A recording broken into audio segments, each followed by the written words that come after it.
All right. I don't have any image over here. All right. So sorry about that. Hopefully you guys are all still there and audio sounds a little bit better. Let me know if it sounds better. All right, we'll see if everyone joins back in the chat. I don't know if everyone got kicked out or not. But all right, I'm going to show you here. Sounds like some people are saying it's better. So let's see if that works. Okay. All right, so on Ravelry's homepage here, they have this little blog thing, and most of the time I semi-ignore it. A lot of times it's knitting related, it seems like, or at least knitting heavy. So I look at it, I glance at it, but every once in a while there's a really interesting feature that shows up on here, and this week's feature is actually pretty cool. So I'm going to show you how it works. So normally when I come to Ravelry, I'm looking for pattern or I'm looking for yarn primarily. And so I'm going to go to the patterns.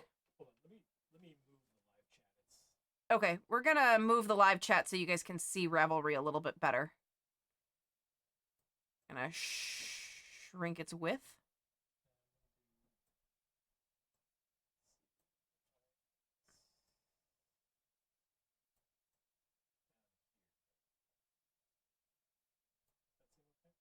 Should be okay.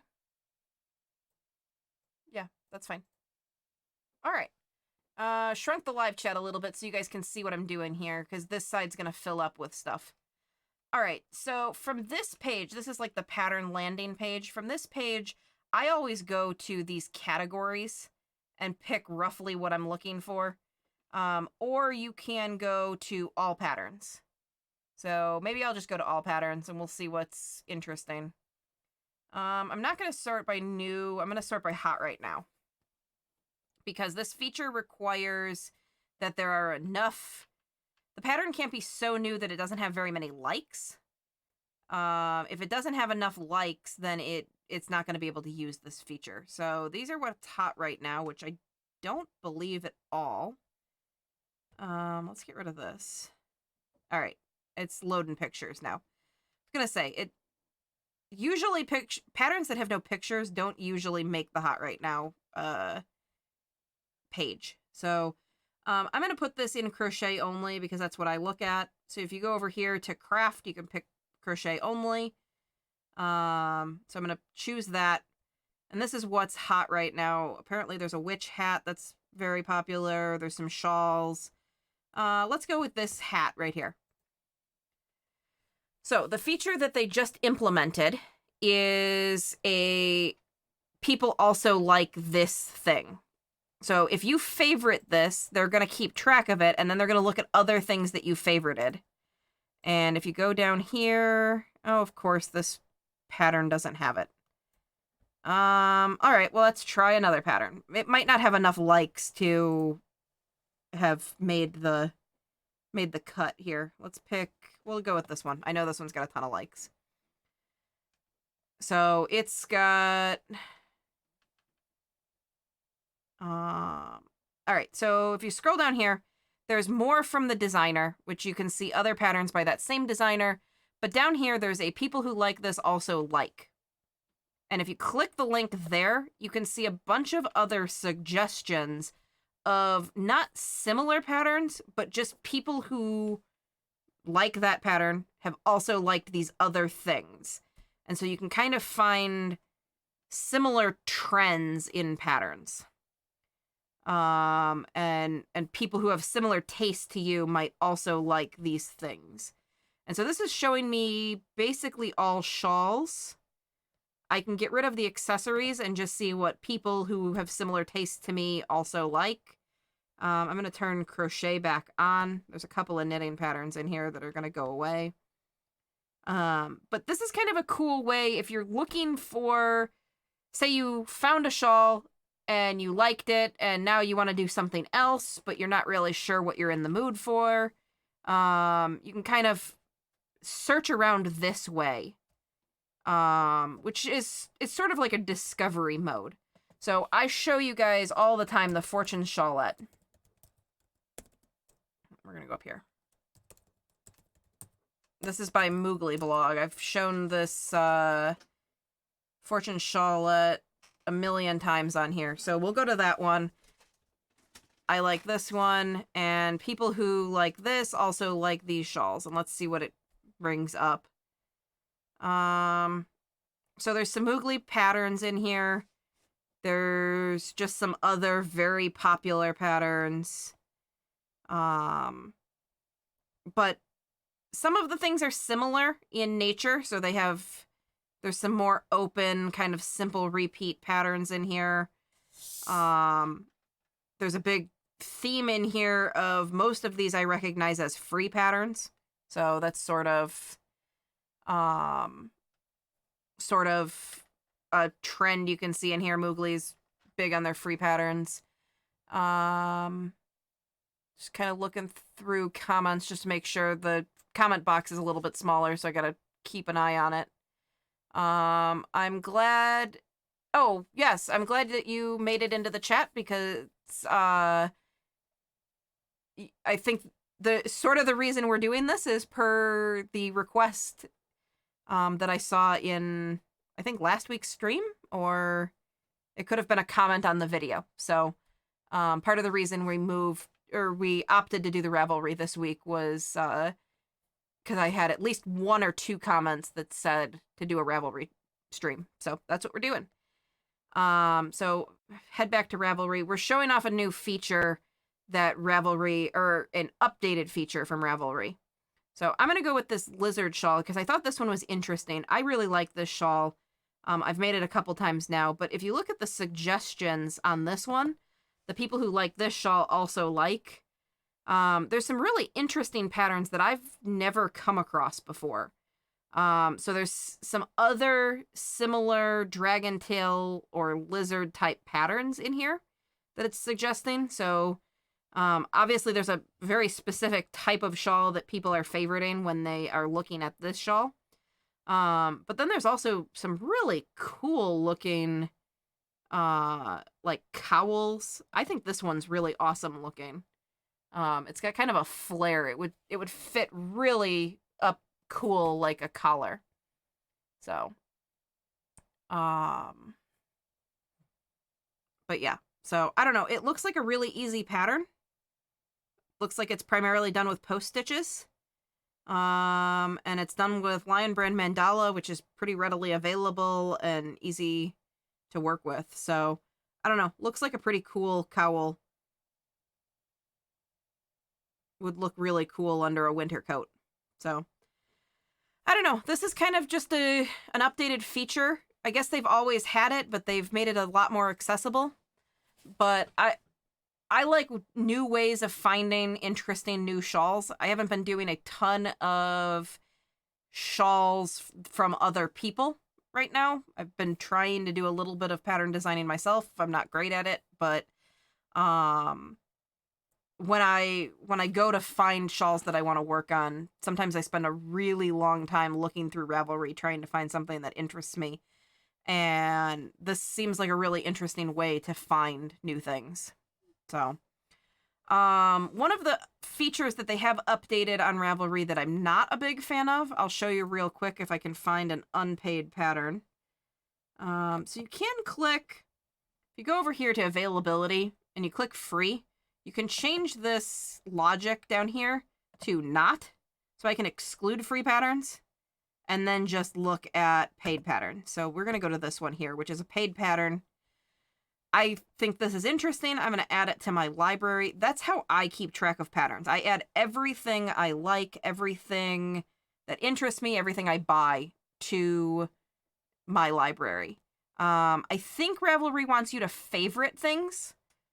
And then if you buy them, they'll go in your library, and then the library just becomes a list of all the free patterns that you've added to your library, plus all of the paid patterns. So they're things that you have access to, which is just not how I use it. So I'm going to try and add this to my library, and they've added this annoying little feature right here where it says, are you sure that you want to add this pattern to your library? And then you have to lie to them and say, yes, I own it. It doesn't matter. It's not like they're going to give you a free pattern. I think the reason that they added this feature was to stop people from being confused on whether they own patterns or not. And the reason that you can override it is obviously you don't have to buy patterns from Ravelry. You can buy them from Etsy, or you can buy them from like Interweave and own them on another site, but then put them in your library so that you can search through them all on Ravelry. Because obviously Etsy is only going to have the patterns that you bought from Etsy, but Ravelry has all the patterns that basically exist. So, and there are exceptions to that, but you can just look through everything you own, and then you can put a little comment. So there's a click to edit details button here. If you click to edit the details and you can hit edit notes, you can put a location in. So like if you own it on Etsy, that way when you go to it and you're like, I'm positive I bought this pattern. Oh, wait, I bought it on Etsy because there was some promo from the, designer or whatever. I've occasionally seen designers run deals on Etsy that they don't run on Ravelry, or vice versa. And so if you buy it on a sale or something, then you can find out where it's at. So with that being said, does anyone have any questions? Let's see.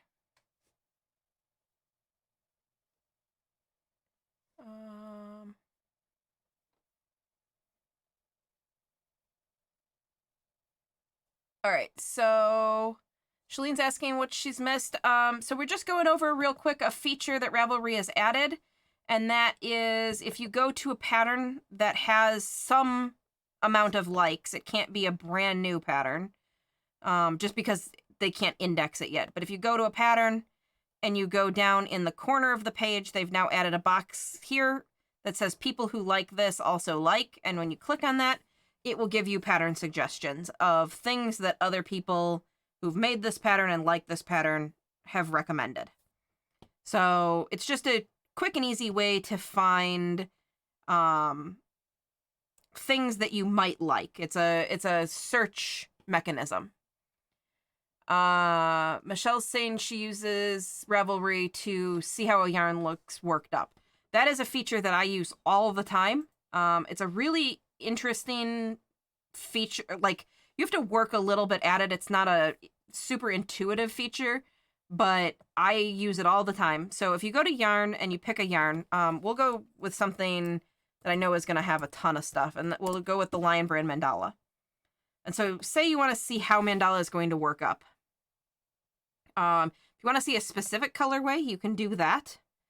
Let's see. Let's find one. We'll go with Gnome. I know Gnome has a lot. So you can go to Stashed. That's going to show you people who have it in their stash. That can show you what it looks like for real. So if you're thinking about buying it online, so here's Lion Brand's picture somebody just grabbed from their website, and it looks bright and kind of, you can tell that it was done with studio lights and whatnot. But if you want to kind of see what it looks like in person, you can go through, like this person did not have very good light. You can't really tell what's going on with the picture there. This one looks pretty bright. Colors look a little bit different than Lion Brand's website. Trying to find just a good picture in somebody's house. Like here, it looks like it's sitting on the dashboard of somebody's car. So you can kind of get a good sense of what the colors look like just in person.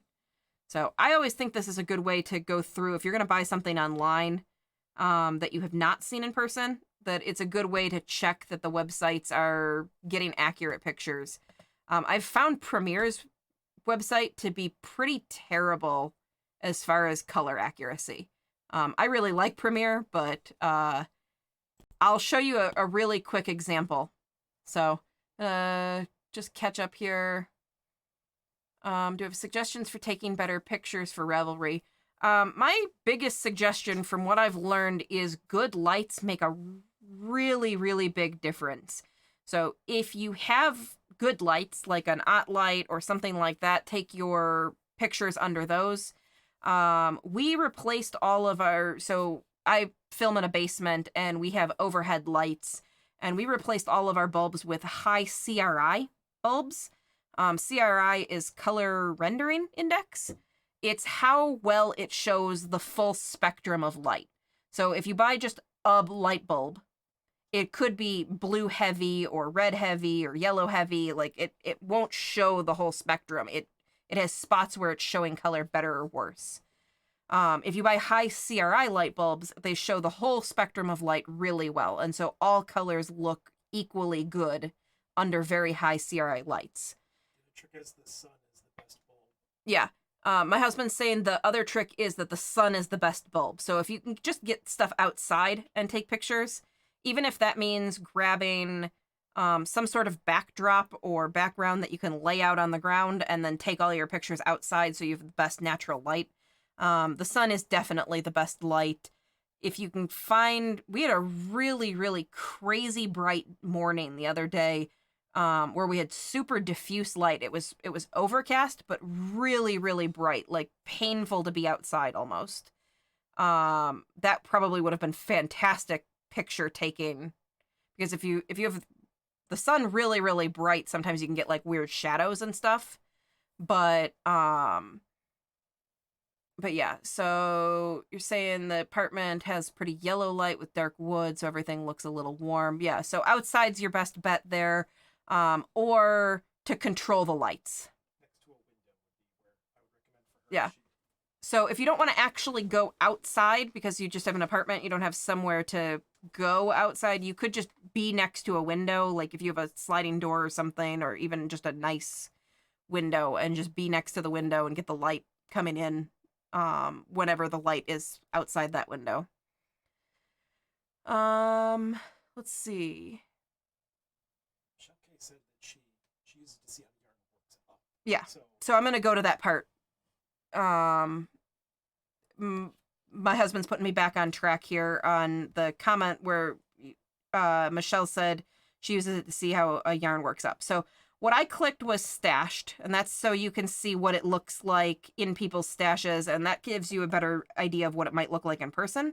But if you click projects, this will show you things that people have already done with this particular color of this particular yarn. So you can see there's a blanket worked up here. You can see that it's stripes. Somebody did the Lost in Time blanket. This person looks like they used it for part of the yoke on the sweater. This was obviously used in conjunction with a white yarn. Yeah, I'll stay on this side. Ripple blanket. I'm just going to pick one of these. This ripple blanket is interesting. So you can sort of see if I work this. I don't know why the internet's so slow, but are you on the 2.4 or 5. So here, you can see the whole thing worked up here. Looks like they probably had to use multiple balls of yarn here because there's a handful of color changes. But yeah, so you can see this blanket, how it works up, what the yarn is going to look like if you do a similar project. One of the other things you can do, so if you have a specific yarn in mind, if you're in the store, you can pull your phone out, you can go to Ravelry, you can search the yarn. And actually, you can just do a Google search by typing in the name of the yarn and Ravelry, and it almost is always the first listing that'll pop up. And then you don't have to go through Ravelry search. I find Ravelry search when you do it on mobile, like if I go to Mandala, it's going to pop up as like, well, actually it's not. So like none of these things right now is what I want. There's an ebook, there's Ravelry store, like none of this. And so then you got to hit yarn. And then you get a listing, and it sometimes if you're in a store and you don't have great service, like takes forever. So I usually go Google and then just type in Ravelry at the end. But anyway, you can go, so you can search it this way. If you're in a store, you want to see specifically, if you're not sure what color you want to buy, you can just go up to projects and see all of them. So here's a whole bunch of different projects in all the colors. You can search this if you click advance. You click this, and then you can sort of start narrowing it down. So I want it to be let's see, I want it to be just crochet. And then if you go into the search bar, you can start typing like a category. So let's see what cowls look like. So if you type cowl, it's going to search for the word cowl if I hit enter right now. But if I click this pattern category, and I've mentioned this before in other videos, if you click this pattern category, it doesn't search any keywords. It's just going to search the category. So if the name doesn't have cowl in it, or the description doesn't have cowl, you'll still get the cowl. So like this one here is Opal Arrows and Genie. Well, that doesn't have the word cowl in it. So that's not going to come up on a search unless it's in the written description, which it may or may not be. So here's just cowls worked in a ball of mandala.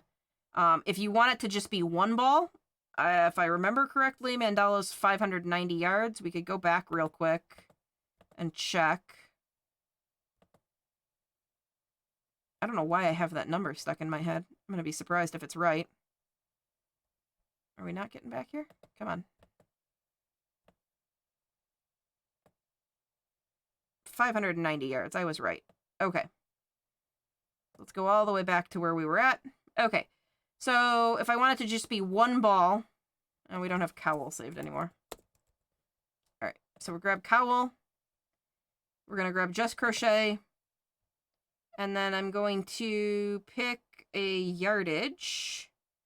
We'll go 450 to 600. So that's one ball, basically. So all of these are just one ball projects. And so now you can sort of flip through, and if you're standing in the store, you can do this really quick. You can pick all your features, and you're like, okay, I want this yarn. It's really pretty, and I can make this project out of it.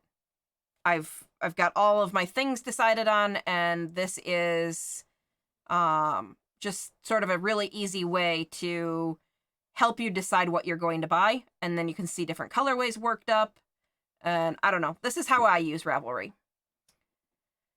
Do you have an example of a yarn that is like, it works up poorly, really halo-y, crazy, that you could like discover through this?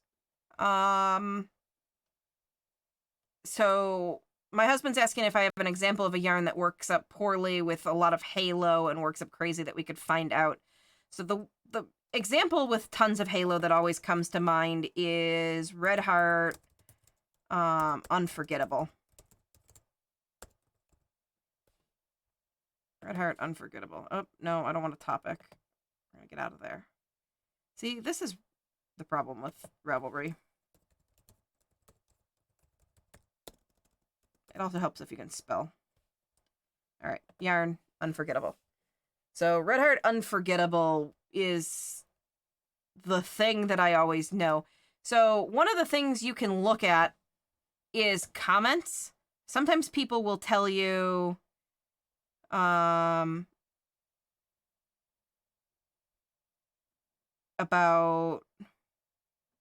let's see. So this person here said they made a stole, which is like a shawl. They had a hard time knitting with it. It may look beautiful, but it's painful to knit.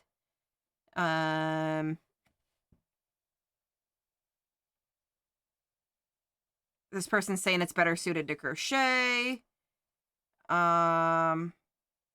This person's saying that it's, you know, it's closer to a sport or fingering weight. There's a lot of just comments here on the yarn. So you can use it that way to discover whether it's going to work for you. You can kind of go off ratings, but we can just go to projects and see how it looks. A lot of times people will put comments in here. Really the thing is you have to rely on people's picture taking ability. And if you can see how much halo it works up with. So I'm trying to see here if there's a good example of a picture where you can see that this is just like all halo all day. This one might work. Yeah, you can see it in this image. So you can see along the edge here that there is just boatloads of like hair sticking off to the edge. So lots and lots of halo here. So that's something else you can sort of learn about. This is especially useful if you're going to order it online. Obviously, if you were in store, you would just see that the yarn is just covered in halo. tons of hair sticking out. But if you were online, it looks very sleek and polished online, and it's not when you work it up. So, still very pretty yarn, but different.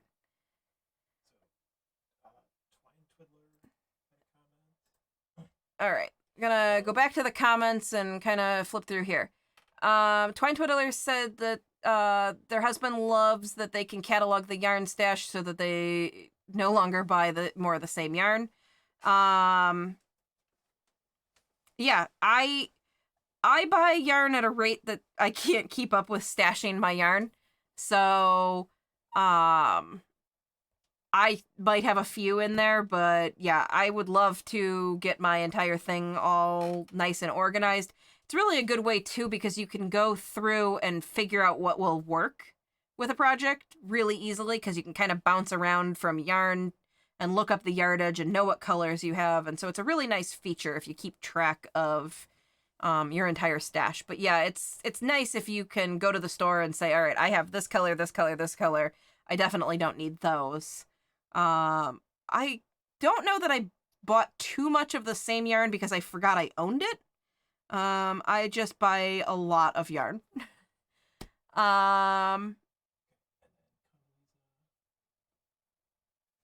Condoleezza's saying my work is beautiful. Thank you very much. And then Stephanie is saying she loves the project feature. Sometimes.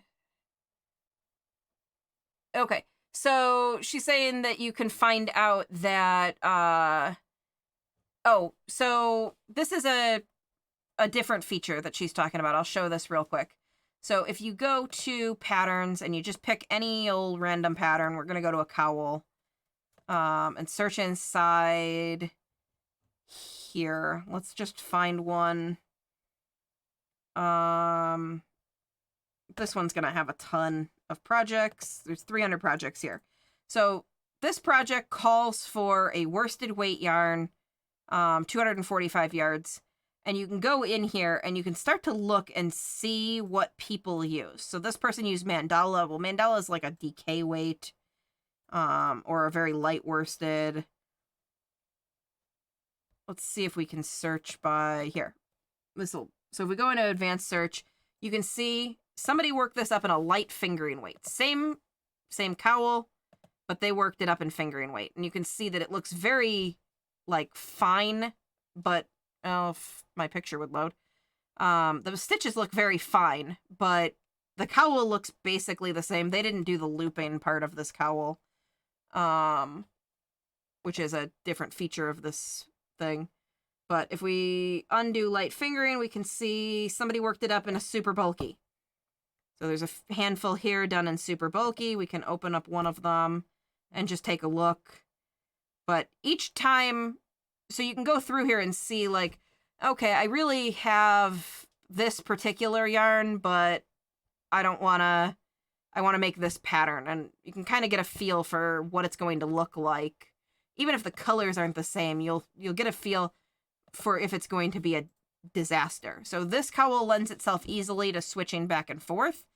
But if you go to, let's say, a really fine detailed shawl, we go to a shawl and we pick, we'll do this Lost in Time one that I keep clicking on. This is intended to be done in, it's intended to be done in fingering weight yarn. And you can see there's really tiny details, lots of little post stitches, but I bet somebody's done it. There's 3,900 projects. Somebody's done it in super bulky. Let's see. This is done in Red Heart Super Saver, which is a worsted weight yarn. And you can see, like, it's loud, but it looks okay. They obviously sized the hook up appropriately, and the stitches still have detail.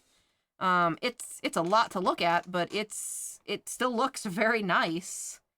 So we can do the same thing. We can go to advance, and we can just see what people made it in. So some people made it in thread. Some people made it in super bulky. So let's see what it looks like in thread.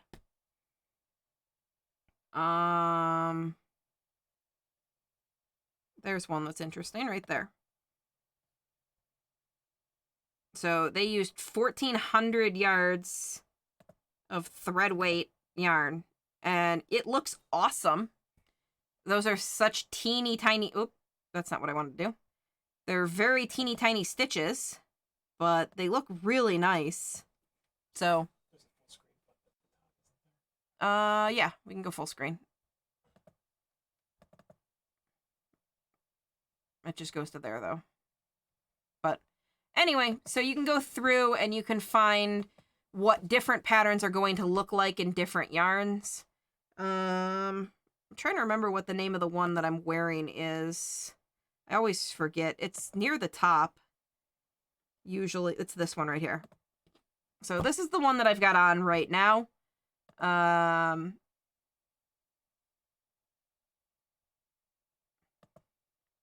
We can kind of look and see, like, what would this look like? So I think this one is also intended to be done in fingering or lace weight. But you can sort of just look through and see, like, what does it look like in all these different weights? Here's somebody who did this in mandala. And it still looks very nice. I'm surprised how well this blocked open with an acrylic yarn. Like, it looks actually quite nice. They must have used a pretty good size hook to do this. But, yeah. So, hopefully that helps a little bit. You can sort of look around and see what other people are doing. That's really the best part about Ravelry. It really just gives you a platform for finding out what other fiber artists are doing, seeing what yarn substitutions they're making, seeing what weights they're working up shawls. If they changed weights, you can find out a lot of times what hook size they used, because it's not always intuitive and you don't always use the hook that's on the package when you scale up. So if you want to make a drapey shawl like this, generally they're done in a fingering weight yarn with a pretty large hook, like an E or an F hook, which is large by comparison. But if you look on the actual recommendations, it might recommend a B hook or something like that, and then there's just no drape. So if you're going to use something like they did this project with mandala, this person used a J hook. And so you can repeat that and use that to your advantage. They've already done the legwork. They've found out what hook works. And then you can see it, most people are relatively helpful, and they'll put in like information that's useful to you. So where they stopped in the project, sometimes if you're going to use a larger yarn, the shawl will get too big too quick, and they'll say, all right, I stopped at this row because it was just big enough. And so all of those are really, I don't know, I find useful ways of using Ravelry. So I'm going to catch up on comments here.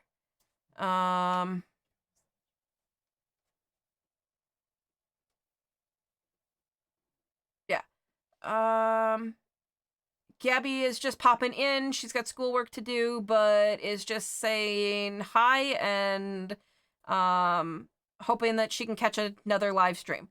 So thank you for popping in, and thank you for letting me know. And we are planning to keep doing live streams on Tuesday nights, and so hopefully when you get a break in school, you'll be able to join us. Thank you for stopping in and letting me know. Shalene's saying that this is the most guidance she's had on Ravelry. You are welcome. If you have any specific questions, or if anybody has any specific questions, just put those in the live chat and I can go through whatever features you guys want to see. Ravelry has lots of features that I don't even use, but I do know about. For example, there's tons and tons of groups, which I don't use, just because I don't spend much time on like forums, but there's a forum for pretty much anything you could ever wish to be part of. If you have an interest in a particular fandom, or if you have an interest in a particular city, or like literally anything, you can just pop around the groups and find people near you. So I've got a handful of groups in here. But for example, you can do groups by location. So there are countries, and then obviously the United States has just a boatload. United States, you can click that, and then it'll bring you like subcategories. I'll go local, I'll pick Illinois. So these are all just groups in Illinois. So some are particular dyers that are like Leading Men Fiber Arts is out of Illinois, so they fall into that group. Whereas like YarnCon is done in Chicago, they have a group. You can join that, find out information, talk with people about that. Sometimes like vendors will post in a show's group and give you like coupon codes or like let you know that they're going to be there or something like that. And then there are also groups for like a particular yarn store that might have like a meetup or something. So you can sort of sort by that and try and find people in your area or meetups or different groups. You can also go to Yarn. Yarn, you can search for yarn itself, like different brands and different colorways and all of that. But there is also a little feature down here that will help you find local yarn shops. So if I look up, let me get a zip code for Chicago. 60477. All right, we'll try that. That did not take anything. My numlock must be off. All right, we'll try this. So this is a zip code up near Chicago. What I did is I put that in, and it's going to show me yarn stores around that area, and it's just sorting them by distance from the zip code I put in. So Yarns to Die For is in Frankfurt. Knitting Etc. I don't think exists anymore because I don't think there is one in Orland Park anymore. So part of the problem is that I don't think Ravelry goes through here. I don't know that there's a way to get them back off of here, but you can go down here and see recently stashed and see that these are all over 4 years ago. This one's just over 3 years. This is a good indication that something is wrong. So this is showing you people bought yarns, they added it to their stash, and they said where they got it. And nobody in 3 years has said that they bought anything here. So this would be a really good indication that you should call this phone number and make sure that they are in existence. You could also check their website and make sure that they actually exist. Whereas if you go to Yarns to Die For, it's got hours, it's got Facebook links, and you can see that people have stashed stuff as recently as 2 months ago. There's a good chance that this yarn store is actually still in business. But again, you should always check before you make a trip. You got a question about the groups? Let's see. Asking if the groups are real life groups and does it show online groups? So they are a mix. So I'm going to pop back over to groups real quick. And let's see. If we go by category. So crochet on Ravelry is the top choice. If you search by, you can go through here and search by whatever you're looking to sort by. So you could find a group that wants to do charity donations. You could find a group that's just talking about tools, fiber groups, dyeing, weaving, spinning, crochet. So if I just pick crochet on Ravelry is a Ravelry group. It exists only online. There are like whole forums in here. There's things to talk about. People make things and talk about them. So there's an intro and welcome thread. There's a crochet alongs. There's a work in progress thread. All sorts of different things here. There used to be a forum option. It doesn't look like this one either doesn't have it or doesn't actually exist. But some of them exist only online. Some of them exist in the real world and have like real world meetups, and this is just a place where you can learn about it and talk about things. So it depends group to group on whether they're online groups or whether they're whether they exist in the real world at a yarn store or are part of a sort of a fan club of a designer or a dyer. So hopefully that helps a little bit. There are also crochet and knitting and fiber groups that exist outside of Ravelry. You can find them on Reddit. They're, for those of you who use Discord, Discord has a number of crochet and knitting and weaving groups on there as well. For those of you who don't know what Discord is a chat service that pairs up well with video gaming. So its primary use is it integrates with a video game sort of management software, and you can chat back and forth. But it's sort of expanded to include groups from all over the internet. And so if you want help finding some groups on Discord, message me on Instagram or Facebook, and I'm happy to send you a link. I don't want to get too crazy with that, but I have a couple of groups that I know of, at least crochet related groups, if you're looking for groups there. Let's see. So Stephanie's saying, found a small fiber festival in Florida and going this weekend down the road from family. So awesome. I would really like to see pictures, and if you go and get anything interesting, hopefully there's some good stuff going on.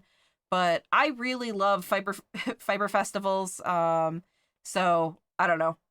Even if you don't buy anything, it's fun to just go and see what the trends are and touch really nice yarn and meet fiber people. So I'm going to switch back to Ravelry and go back to the shop search feature real quick. So yeah, there's a bunch of different, you can just see yarn stores around you, ones that you might not know of. I will caution you on two things here. So if I go to, let's see. I'm just looking to see if there's an example in here. Occasionally, you'll find a listing for a dyer that is not a shop. I'm trying to think of where I've seen this before, but I've seen it where like a individual yarn dyer's like, huh? Good for you, it's not a shop. Yeah, she's somewhere near Indianapolis.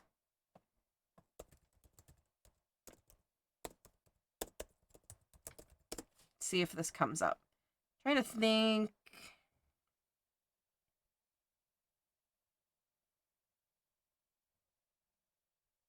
She's not showing up here. But anyway, occasionally you'll find a dyer listed, and they don't actually have a shop.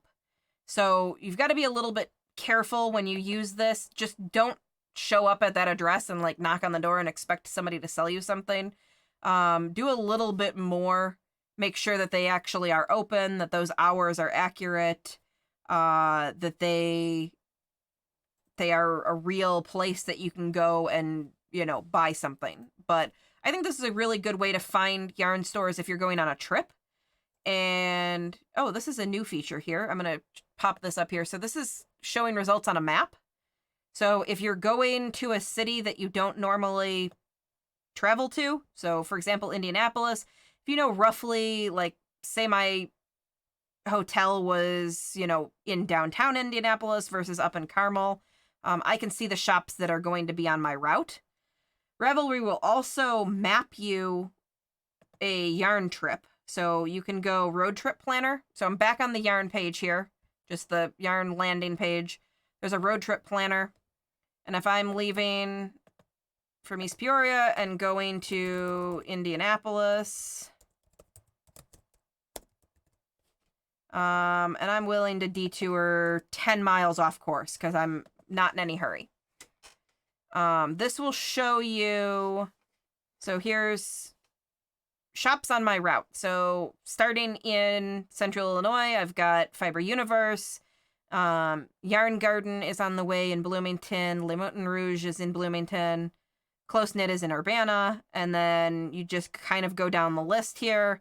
And there's all of these places that I could stop at on my way to and from my trip. So that's kind of one option if you're going on a road trip and you're willing to make some detours. This will kind of help you plan that out and see what you can find along the way. I always like going in yarn stores and just looking around. I don't always feel like I have to buy something. So sometimes it's just fun to go look around and see what's there and just sort of internalize it so that you know the next time you're working on a project that you can pick something up later on. The friends option is that for designers you want to follow or just for actual friends. You can use it both ways. I don't know if designers necessarily accept friend requests. It probably sort of depends on the designer. I think there's a different way to follow designers.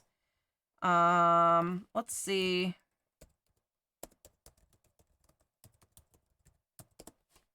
So if I look at Rachel New in Designs and I go to Designers, really?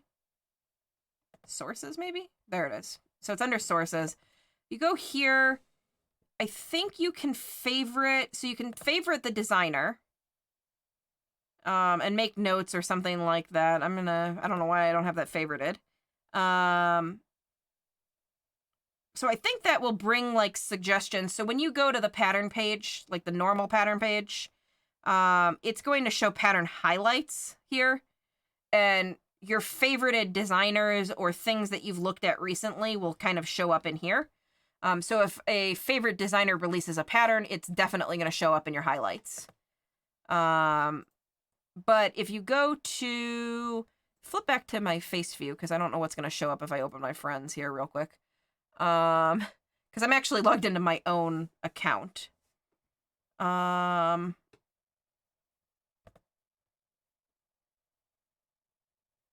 right. I'm just trying to look here. I'm just trying to find somebody real quick that I can use as an example. Actually, this is a designer, so I'll use this person. All right. So this page, so I went to friends, I clicked on this person who's a designer that I've friended before. And you can see all of this information over here. This, I think, is kind of a cool way of going through Ravelry to see like what other people are interested in. You can see this person's library. You can see that they have 12,000 friends. So this designer obviously friends everyone who sends a request. Some designers might be pickier and actually stick with their people they actually know for real. But if you want, you can click and see what patterns. They have patterns for sale. You can click that, see their designs, but you can also go to their library. And their library is primarily populated with their own patterns. So that's not super helpful. But let's see what's in favorites.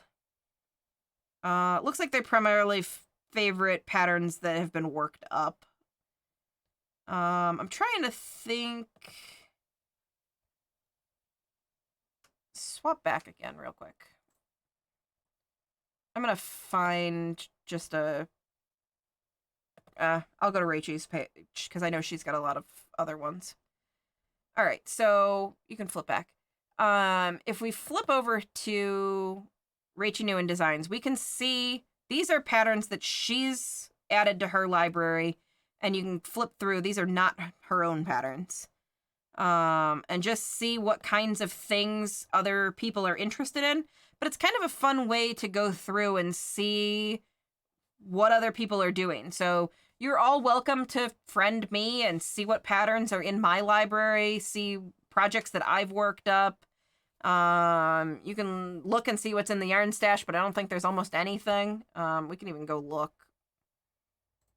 You can leave it. So yeah, there's basically nothing in here, like I said. Looks like I tried once. The only picture that's in here is some yarn that I tested for somebody and put in here just so that the picture was up when I put the when I put the pattern up, because it was a new dyer that I was testing yarn for. So anyway, you're free to just jump through. You can look at what's in my library and stuff and just see what types of patterns I've been putting in there. It's kind of a jumbled mess right now, but like I said, you're welcome to friend me. It's Experiments in Crafting, but Experiments is shortened to EXPTS, which is the same with my Twitter account. Both Ravelry and Twitter had a character limit, and Experiments in Crafting is a really long set of words. So, really long handle.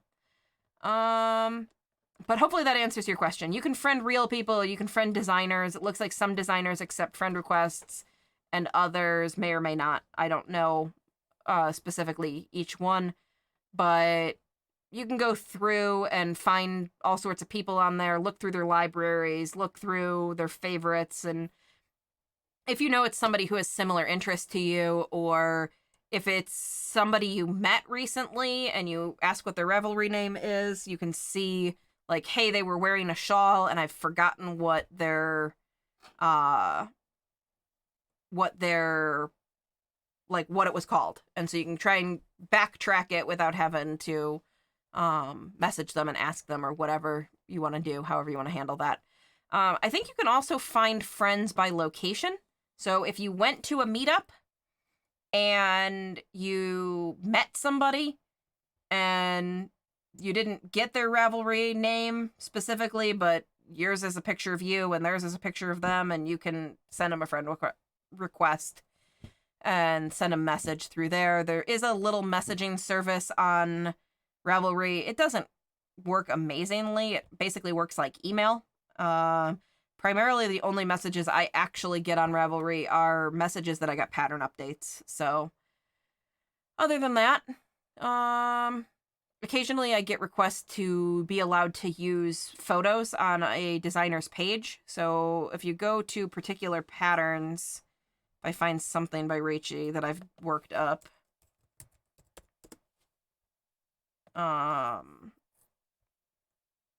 let's see. What is one that I know? This one, no.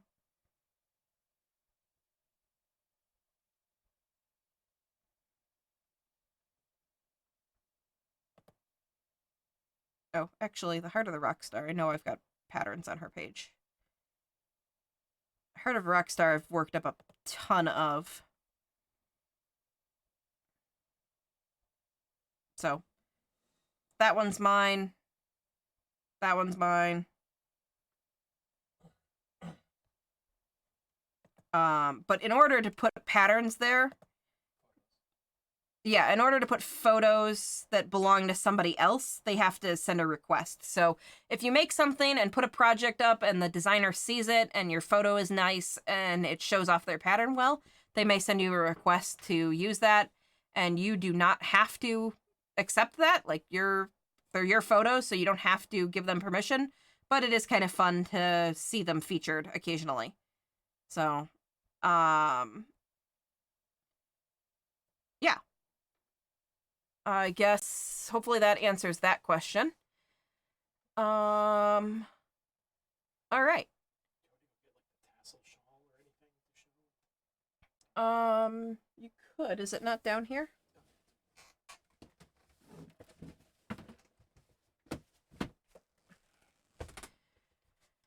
My husband's gonna grab the scarf that we released the tassel video on.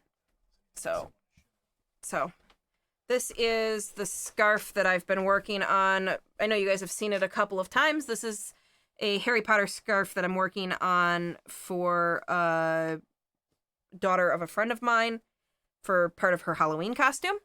And so just this weekend, we put out a tutorial on how to make the little tassels that I added to the end. So I did one side, and then during the tutorial, I finished the other side, showed how to trim the edges up.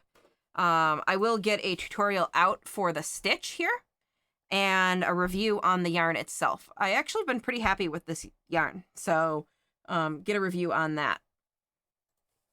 So, Shalene's saying, once you're familiar...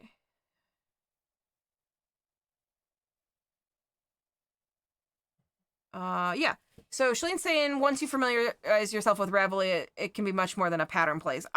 Absolutely. I think that Ravelry can be a sort of a social network, but it's also a really good way to find out what yarn is going to look like worked up. It's a really good way to store what you own. If you're a new crocheter, there is a spot in here, and I'll have to remember how to get to it. Needles and hooks. So you can go in here. Mine is no longer accurate, but you can go through and put what hooks you have. So I have one of all of these, but at least one of all of these. But you can go through here and tell it what hooks you have. And so if you only have a few, you'll know if you already have that hook when you get to the store and you want to buy this yarn and then you don't remember what you've got at home. And you can pull up Ravelry and look at your hooks and say, okay, I have an H hook. I can buy this yarn and I don't have to buy a hook in order to use it. Or this yarn is calling for a 9mm hook and I don't own any of those, so I'm going to have to get one of those too. So this is a good way of just helping you remember everything. So this is, I guess there's just a hooks category. Tiny needles. Oh, this is for knitting, and then there's a detail version. So you can also put comments in, like by the brand and whatnot. I've got more hooks than that's what's showing in here. But if you happen to lose one, you can pull it out of your inventory, or if you bought an extra because you left it in a project bag and you were out and you've had to buy another one, because I've had that happen many times. A lot of times I'll be working 2 or 3 projects at the same time, and one or more of them might require the same hook, but I grabbed a project bag with no hook and left the other one at home, and I've been known to stop at Joann and grab another Clover hook just because I'm out, and I'm not going to be out without a hook. So you can add it into your stash, and then you'll know, okay, I've got 2 of those. I don't have to worry about it. Or I've got 7 of them, depending on how many hooks of whatever size you've got. So that's something you can work on. Looks like they have also added a spot where you can add hand spun yarn. So since spinning yarns are not like a standard, you can put in a project that you're working on, name it, and convert it into a spinning project. So, yeah, a lot of things to do here. You can friends, there's groups and events, library, your message box. You can post blogs, apparently. So yeah, lots of different things going on Ravelry. It is not just a place to get patterns, I would say, at all.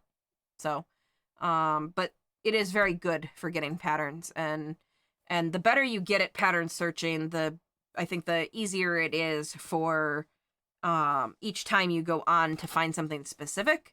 It's really easy, or they make it very easy to find what you want very specifically. So yeah.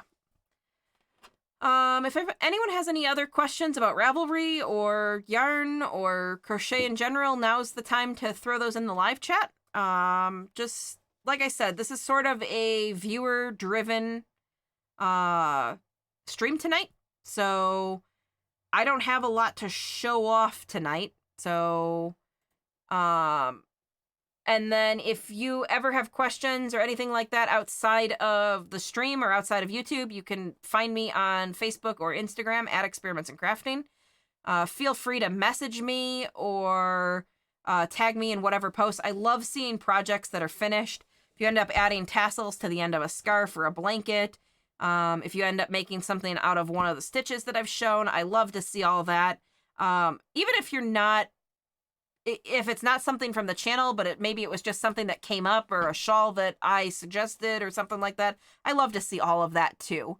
So tag me in your posts or message me directly, and yeah. So I love to see all of your pictures and chat with you guys. Like I said, if you're interested in Discord, you already use it, let me know, and I can add you to some crochet groups too. So, yeah. So right now I'm primarily working on finishing up the Granny Spike Stitch blanket. We did the tutorial, and I didn't need to finish it for the tutorial. So it was only worked up to a certain point, and then we published the Granny Spike Stitch tutorial, but I haven't finished the blanket completely. I'd like to do a border tutorial on that. And then also, I plan to do a review on that yarn. So we'll get that out. It is Bernat Softy Baby Stripes. So that the review probably applies to Bernat Softy and Bernat Softy Baby. Like they're it's a whole line. But the Softy Baby Stripes is the specific yarn. So try and get that out pretty shortly to you guys. So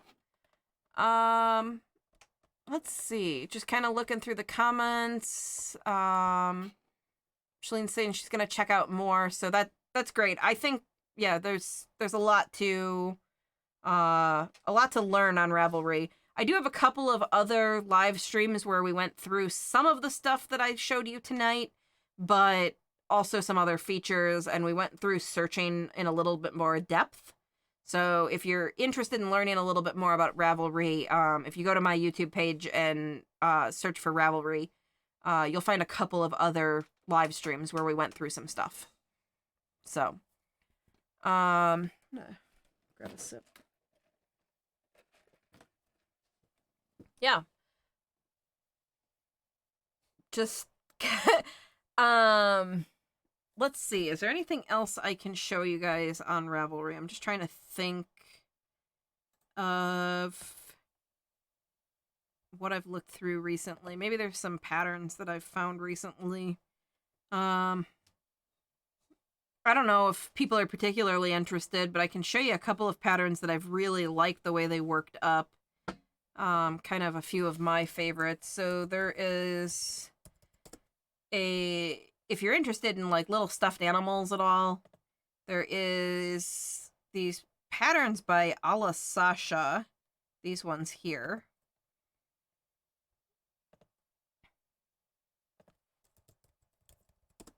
That I really love. And they're all worked up in, what is the name of that yarn? It's the Sheep's River washed yarn, and they just turn out so cute. I've made this giraffe. Mine turned out pretty much exactly like this. So I know we've had a couple of questions on how to do mosaic crochet. This is all done in mosaic crochet, where you have to carry and switch yarns back and forth.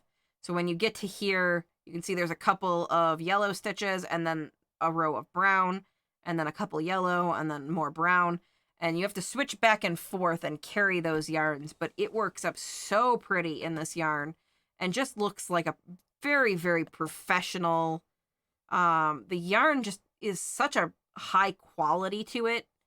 And then the pattern is well written, and this just turned out really well. So it is a paid pattern. I thought it was worth it. The designer does have a discount if you buy a couple at a time. So if you buy 3 or 5 patterns, you get 10 or 20% off. So I plan to make a couple of these for a few gifts that I've got coming up.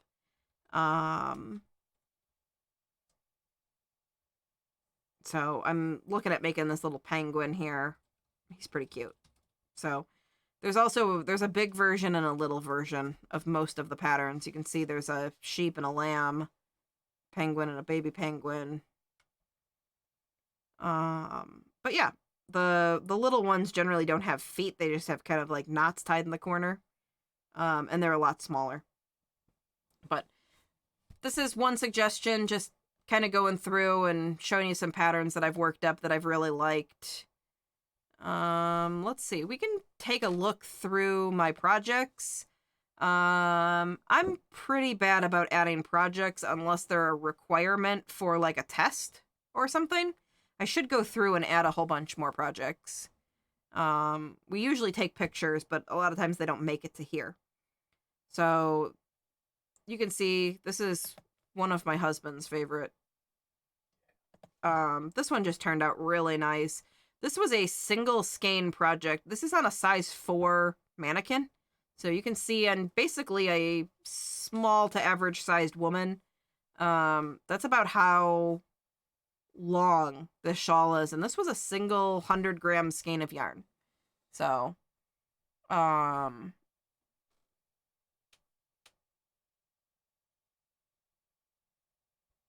So I'm reading my husband's comments. Yeah. The little toys that I show really turn out fantastic. I know I've shown this before, but Wool Warehouse, I'm gonna go there.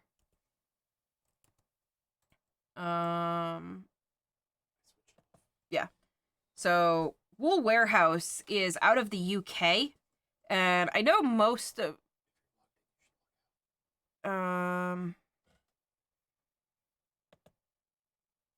let's see. It's taking its sweet time. It does not look like I'm not logged in. All right. So I'm going to switch this to US dollars because then it's going to get rid of VAT tax, which is important. I don't think the UK has officially left the EU, so there's still VAT on all of the things here. Did not switch the ads, but anyway, Wool Warehouse is a company that carries all of Sheep's stuff. This is a company that makes a whole bunch of yarns that are really popular. You see them all the time on Reddit or just like on Facebook. There's tons and tons of patterns going on that all use the Sheep's yarn, and they use the Whirl, which is like a fading yarn. A lot of people like the river washed or stone washed yarns, which are the same yarns, but as far as I can tell, river washed has 2 colors, where stone washed, one of the colors has to be white. That's the only thing I can tell as far as a difference. So like river washed could be pink and blue, where stone washed is going to be a color and white. But if you go, you can get whatever here. They've got all sorts of yarn, but the shipping to the US I've found to be extremely reasonable and really fast. So I think I got 2-day shipping for $10, which is 2-day international shipping.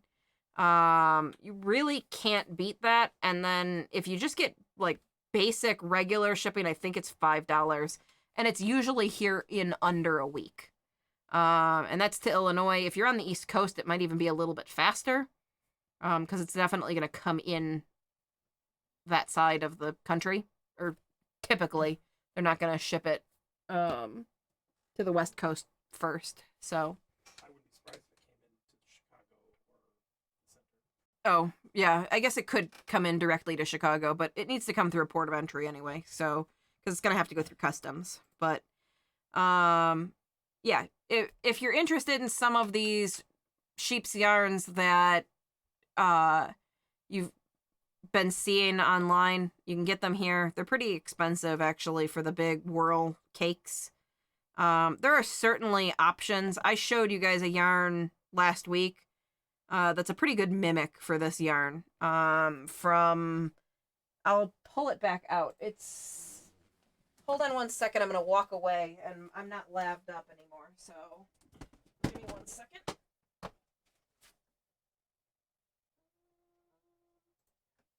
don't see it. I know it's right here, but... got it. So, I showed this yarn last week, but for those who have missed it, put it right there. So this is from Yarn Bee. It is called Rainbow Rhapsody. And you can see, this yarn right here looks like a pretty close approximation. That way. I would say that you could safely use this yarn as a substitute. If we check content against, so the sheep's whirl is 60% cotton, 40% acrylic. That's exactly the same content on this product. They are calling it a weight of a 4-ply. A lot of times in the UK, they use different sizes. But we can sort of approximate. So it's a 60-40 cotton acrylic blend. It's 220 grams. This is 198 grams, so close to 200. And you get 918 yards, or 839 meters. They're giving you 1,000 meters for 220 grams. We could do the math real quick. And I'm going to do the math real quick. So if you get 1,000 meters in 220 yards, if I only gave you 198, you'd get 900 meters, and we're getting 839. So the yarns are not exactly the same, but they are really close. You could absolutely substitute one for the other. So this is 24.29 from Wool Warehouse. This was $8.99 from Yarn Bee Rainbow Rhapsody. This was $8.99 from Hobby Lobby. I did not have to import it. I didn't have to pay shipping. And if you catch Hobby Lobby on a 30% off sale, or you use a 40% off coupon, you can get it even cheaper than that. So, there is some niceness about having the sheep's yarn, but some of the things you can replace domestically too. So, yeah.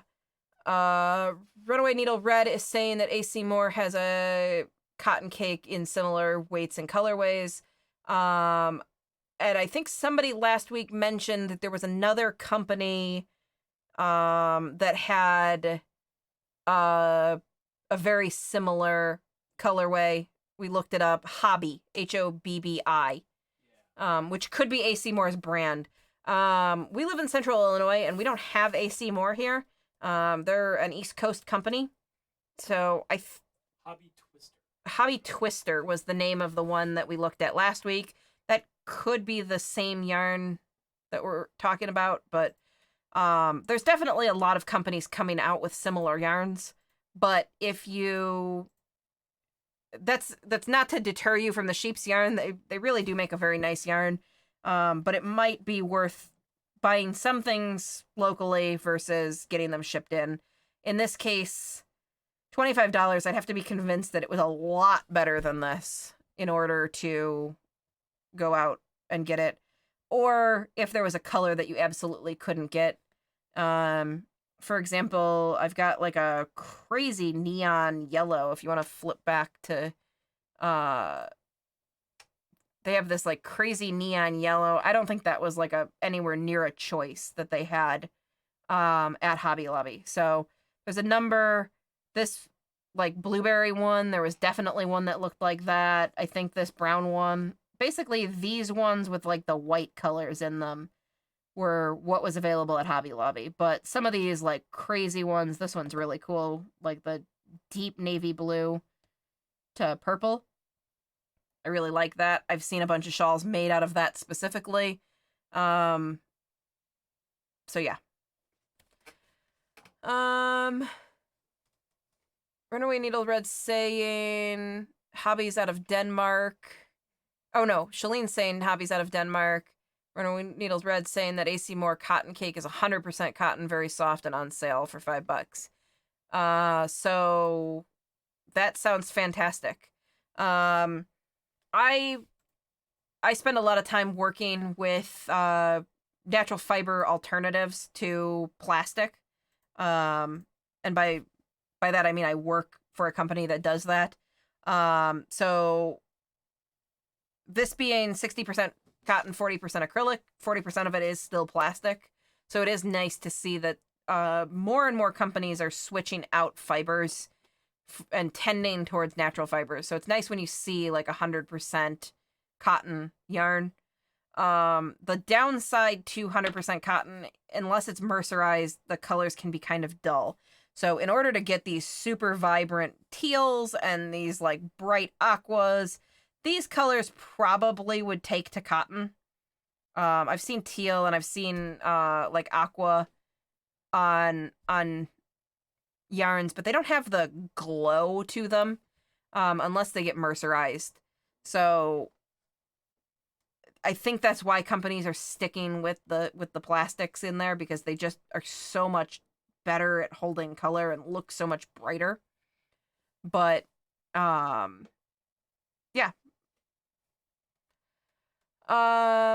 Let's see. AC Moore is a New Jersey company and started selling online.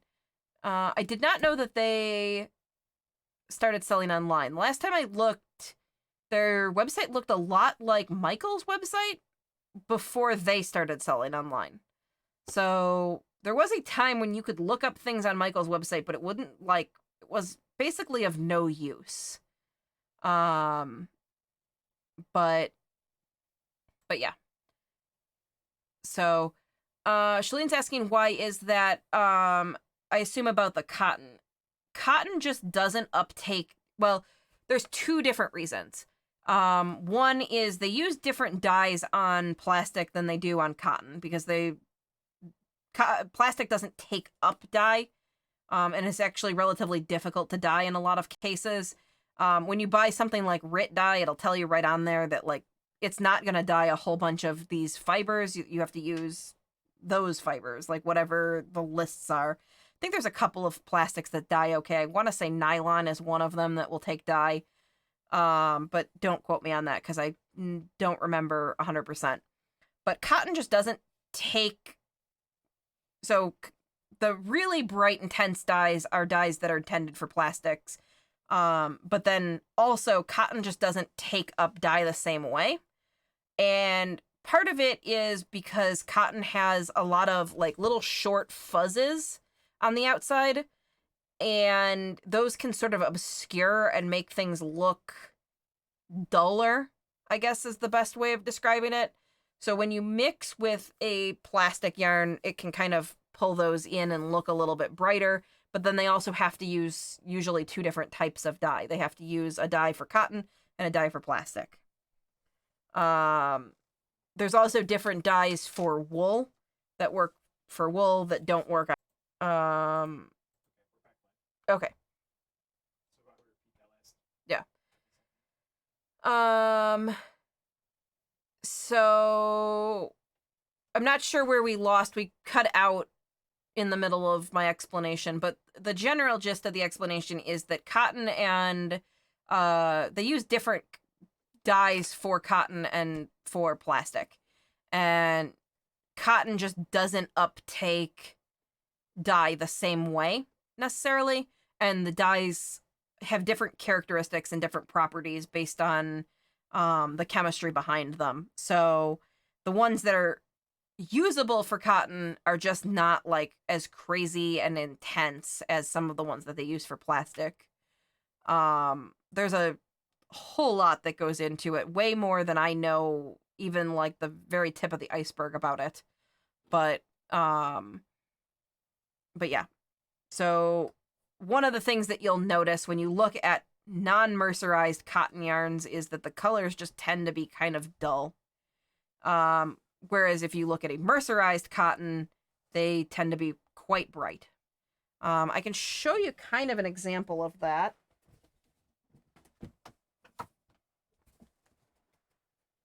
So I have this project. This is 100% cotton thread, but it is mercerized. It has a really like rough feel to it, but you can see the colors are pretty bright and show pretty well. Your greens are pretty bright. The yellows look pretty good. Purples look really nice. The burgundy looks particularly nice. So does the teal. Looks very nice. Contrast that with...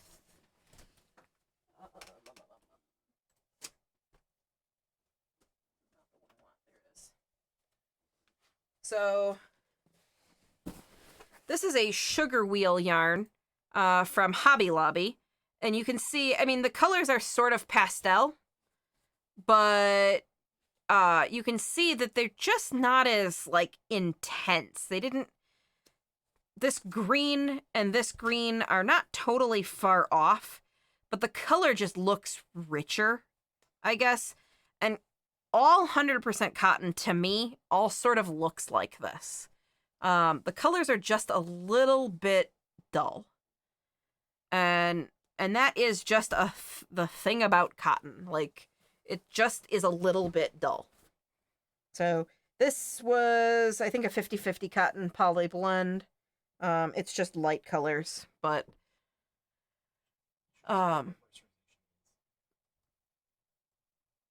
so mercerization is not just washed. Mercerized yarn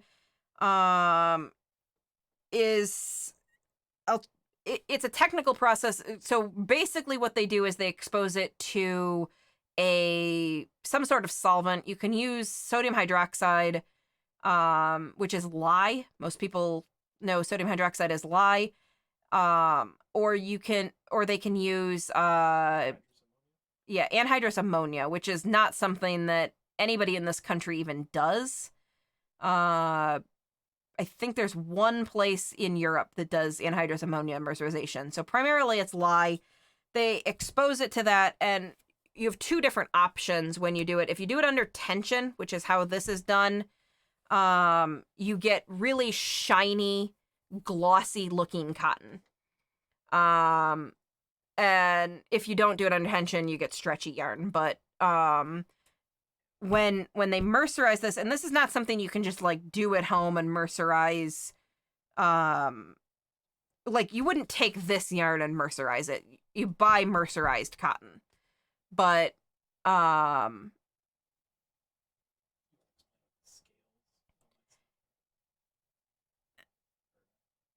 so basically what it does is it changes the form of cellulose. Cellulose has a crystal structure, and when you mercerize, you make it slightly more amorphous, and then I'm trying to remember exactly how this goes.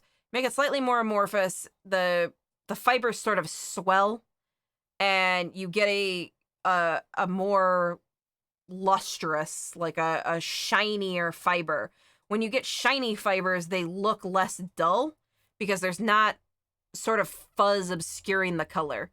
When the light is coming in and bouncing off, when there's fuzz on the outside, it bounces off the light in sort of like a diffuse pattern. And so it almost looks like glossy, and everything looks a lot nicer. They round up. Yeah, they're so my husband's adding to what we've talked about in the past. When they're more crystalline, it's sort of hard to explain, but it's a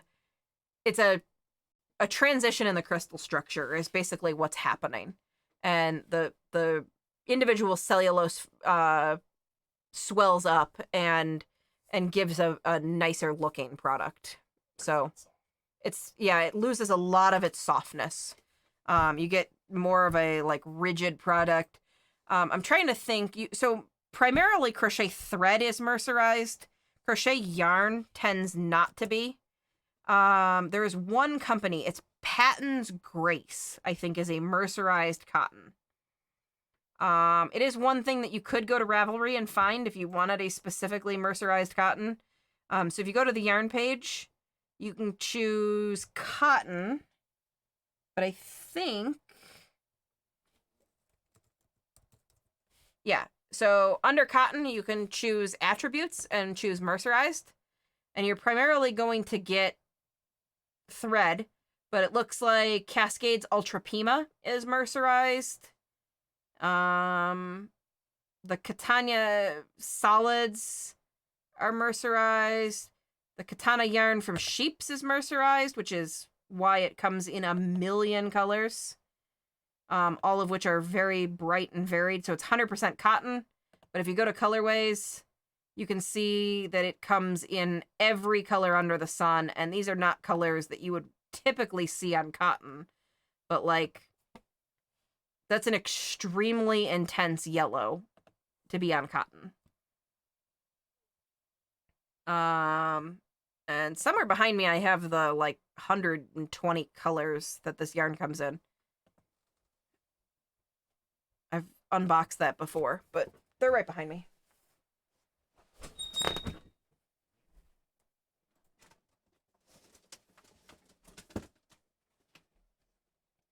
So a while back, I picked these up at Hobby Lobby.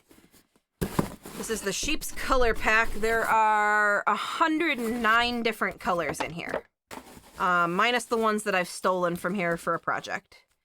But you can see, by comparison, I'm going to try and get some stuff in here. If I pull, like, all of the different blues out,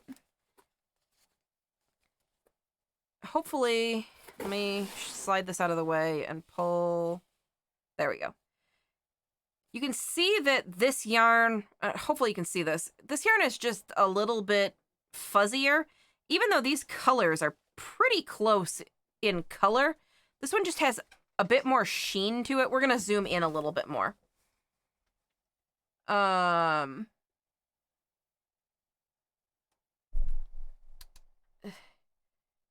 asking, where do you get the sheep's yarn? So you can get it from Wool Warehouse, which was the website that I just showed. It's woolwarehouse.co.uk. They are out of the UK and they ship out of London, I believe. But shipping is surprisingly reasonable and actually ships pretty fast. I think usually I get things within a week. So, trying to get that where it's focused. There we go. So you can see this yarn is mercerized, and it's just a little bit shinier. Reflects the light a little bit better. Where this yarn is 100% cotton and not mercerized, and it still looks very nice. And I'm really happy. Like, I think the colors are pretty on this yarn, but it just doesn't have the same, like, luster about it. Yeah, you can see that all the fuzz has been knocked down. These are going to be good for different things. Like, this isn't necessarily something I'd want, like, to be snuggly, but it's going to look beautiful. Where this is going to be a lot more snuggly and soft, but it's going to look a little bit more faded just from the get-go. But yeah, the sheep's yarn, I'm hoping Hobby Lobby will start carrying a little bit more. I always get mine from Wool Warehouse. You can get it from yarn.com, which is owned, the company's called Webs. But it's yarn.com. And yarn.com, I think, usually has some, but they don't ever seem to have exactly what I want. PJES. So if we go here, they do have the color packs. They're quite a bit more expensive than I think I paid for them. From Hobby Lobby, looks like I took the sticker off. I think they were cheaper at Hobby Lobby. But if you remember, okay, we were just looking at the Whirl cakes. They were $24.99 from Wool Warehouse. They're on sale right now for $21.79, but they're normally $28.99. So if you catch them on a sale, but your choices are 3 colors. Where if we pop back over to Wool Warehouse, they've got, I don't know, 45 colors here, something like that. At least. So selection is, you know, if you're picky about what you want or you want a specific thing. Oh, it looks like just those 3 colors are on sale. That's why. So if we go, these ones have already been imported. You might get them faster, but honestly, I've had pretty good luck with getting things really fast from Wool Warehouse. If they ship it UPS ground, it versus from the UK, it might be a really close toss-up which would get here first. And as far as the yarns that I really like from this company, what I was showing before, the mercerized cotton that I showed before is their Katana, Catona. But the river washed yarns are usually what I'm ordering. Or stone washed / river wash. They're the same. They come in little 50-gram balls, and you can get them in all these like lighter colors. They look sort of heathered, and they work up in just like the prettiest looking object. Like my husband was saying, it was heirloom quality, and I don't know. I have a tendency to sort of downplay and find the flaws and stuff in my projects just because that's kind of how I am. But as far as that particular project went, I really, really liked how it turned out. I thought it was really like a high quality looking item. It's also very rare that when I make a amigurumi or something 3D, that it turns out exactly how the pattern turned out, and I thought it turned out exactly how the pattern looked. I think mine looked every bit as good as theirs. So, my husband's nodding lightly. So, where I've made other things that were fine, but I don't think turned out exactly how the pattern looked. So, but yeah, so I'm not sponsored or anything by Wool Warehouse, but yeah, that's if you ask me where I would get the sheep's yarn, that's where I would get it. So, if there are any other questions, now would be the good time to throw those in the live chat, and I'll get to those now. And then otherwise, you can always message me on Facebook or Instagram at Experiments in Crafting. And then if you are liking the live streams, make sure that you hit subscribe. If you're not getting notifications about the live streams, make sure you click the bell and change it to all. It defaults to personalized, and then you get a minimum amount of notifications. But if you change it to all, you get all the notifications. And I'm still told that not everyone's getting all the notifications, but that's on YouTube's end, and hopefully they'll eventually fix that. Whatever's preventing everyone from knowing all of our videos and all of our live streams. We've been doing a pretty good job of live streaming on Tuesday nights at 8 o'clock. That's Central Time, so Illinois time or whatever other states are in Central Time. So roughly 8 o'clock, usually somewhere between 8:15 and 8:20 is when we actually get everything together. And actually get the live stream up and going. So, but we've been pretty consistent about hitting Tuesday nights. We've missed a couple due to illness and my birthday and stuff. So, other than that, I'm just trying to think of anything else that I wanted to update you guys on, but I think that's about it. If anyone has any last minute questions about crochet or yarn or YouTube, or not YouTube, Ravelry, toss those in the live chat. Otherwise, we'll probably wrap up for the evening. Just trying to think of what else. We did a little looking around, and I think I might put together, I've mentioned this in the past, but I made a pumpkin wreath a couple years back. And I might get the pattern together for that and get that out to you guys if that's something you'd be interested in. I don't know if you can free that one up and toss it to me. It might be still attached to a ball of yarn. It's up on top of that shelf over there. I don't know if you can reach it. No, it's fine. You don't have to. Oh, okay. What are some of my all-time favorite patterns that I'd recommend anyone try? Well, let's go back to my pattern page and see what I've got in my library. So this is the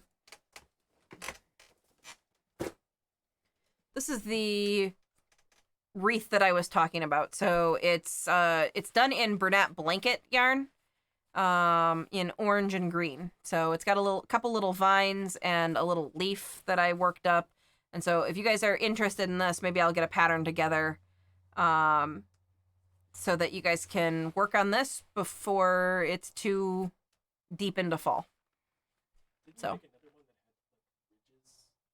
yeah, I made this one, like I redid this one slightly differently, but that one got ruined. So, anyway, that's that. Favorite patterns that I'd recommend anyone try. So, one of the ones that I've really liked is that lizard pattern that I showed earlier. This one here. This one is pretty easy to work up. The first 8 rows, for whatever reason, I really like. I thought the directions on the very first few rows were kind of confusing because they don't work up the same as the rest of the pattern. But after that, it works up really, really smoothly. That is not my pattern, but mine looks exactly like that. I wonder if it'll show me... Oh, here. If I go to In Projects, you guys can see mine. So, this is mine before we used a backdrop. We were using the wall.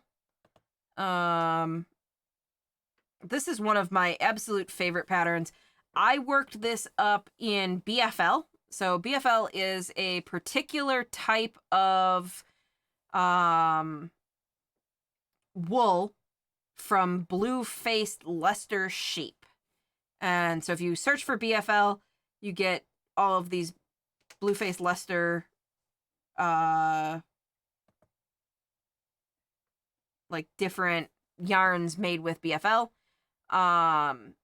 And I think it really just shows detail like crazy well. Like even in this picture, which is not particularly zoomed in, you can see every little ridge on my shawl, and the lace parts are holding themselves open pretty well.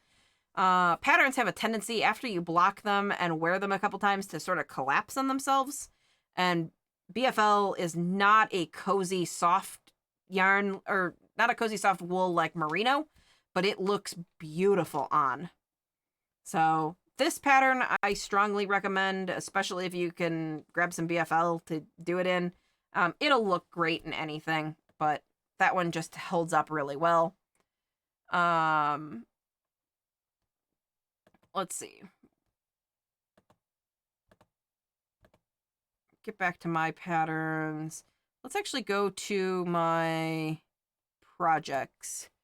Couple of these I've recommended in the past. These Heart of the Rockstar fingerless gloves I really like. I've made them a couple of times now. I've definitely made the Heart of the Rockstar hat a bunch of times. One of the hats that I always go back to, let me see if I know what I'm doing at all here. This ear flap hat, from Alley Crafts. If you're looking for a hat for a little kid, I have made this pattern, I can't even tell you how many times at this point. Probably a dozen, and I've added all different sorts of details and all sorts of things to it. It turns out perfect every single time. I don't know why the pattern just works really, really well for me, but every hat that I've made from this designer, it's a free pattern. You go to her website and you pick the size that you're looking for. Not like that, like this. So it's just a blog spot, and she's got a preemie, a newborn, a 6-month, a 9 to 12, a toddler, a youth, and an adult, and then this is the 3-month hat. So it goes between the newborn and the 6-month, and literally every time I've made it, it has come out perfect and fit the kid that I made it for. I've taken other hats that I liked and made this hat instead. I'm trying to find the example of when I did that. Trying to see. Not that one, not that one. Oh, that one I made for a doll. I just used the preemie size and made the exact same pattern that fit that doll. This one here, I used the logo from a different, like I found a pattern for this logo and it had a hat pattern with it. And I just ignored the entire hat pattern, used the little decal, and made the Alley Crafts hat because I don't know. It just turns out perfect every time I do it. So, I continually go back to that pattern in particular.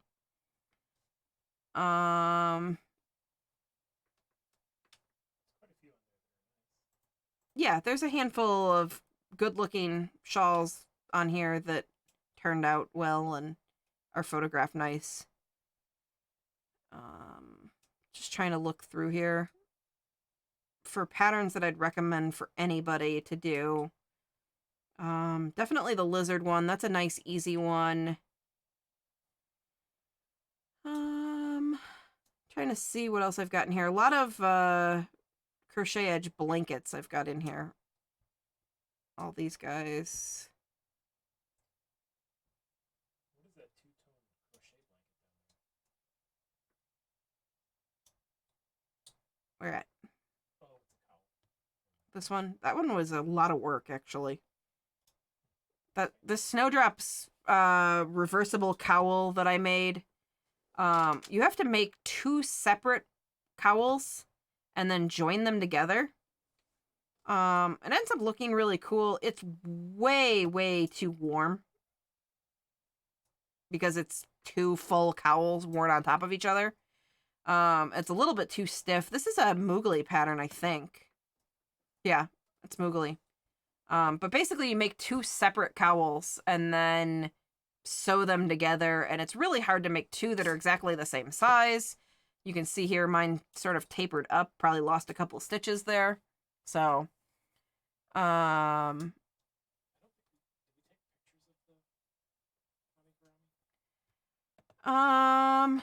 heirloom piece I made for a friend and gave it away. I don't know if I have pictures. I'd have to look around and see. If you pull me back off of that, I can go to OneDrive and look real quick. I'll look real quick on here.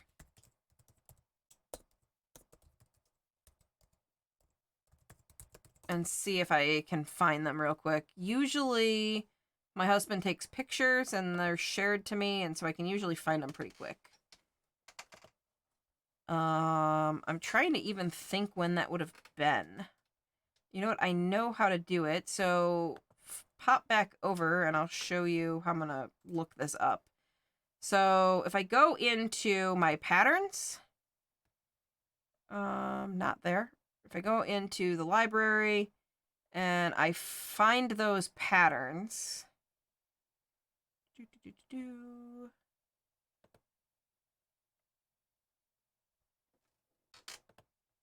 all right, let's search for it. It was the giraffe. So here's the giraffe doll, and I should be able, I can see that I purchased it May 2018. So it was posted March 2018. I bought it May 2018.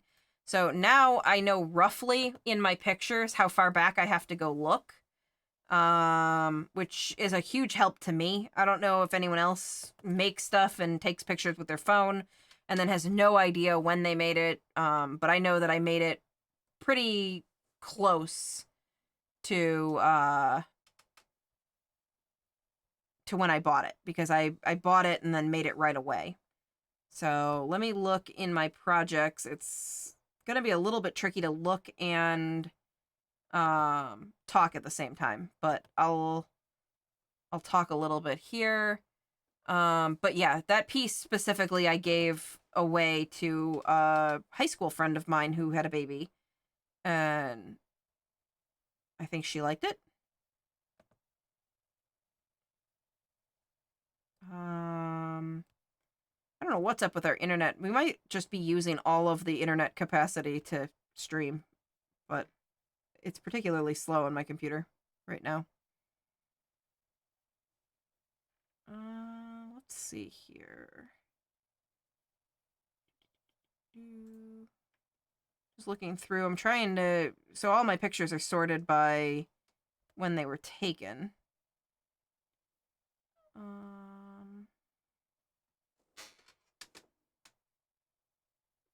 Yeah, I don't see it in my pictures here.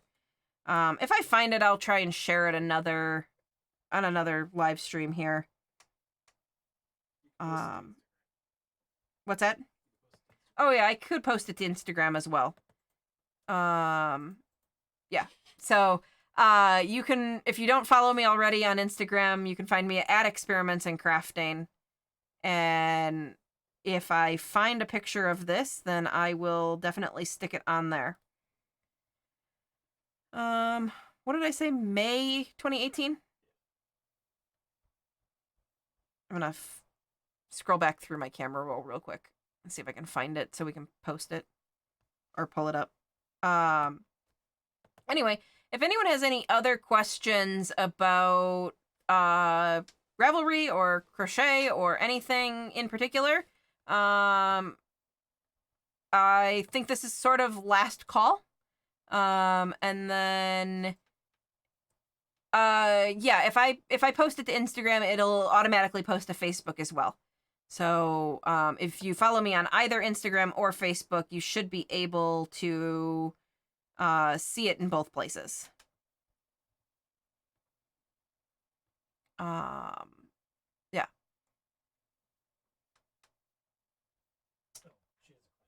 Okay. Yep. If you've got questions, I will hold on here while I'm looking. I've scrolled back as far as December. I used to be really, really good at organizing my pictures. I'd put them all into files right away. And then I stopped. And now they're a disaster. So OneDrive crashed. So hold on a second. If I sort these the other way around, might work. All right. So just trying to. All right. When I add project, I can't find the drop down for shawl. I find bolero jacket, but not shawl. Let's see what we've got going on here.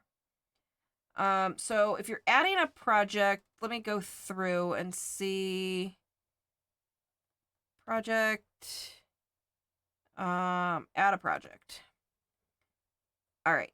So if you're not using a pattern, which sort of matters. So if you're using a pattern, it should just drop it into whatever, but let's name this test, and let's say I didn't use a pattern. Continue.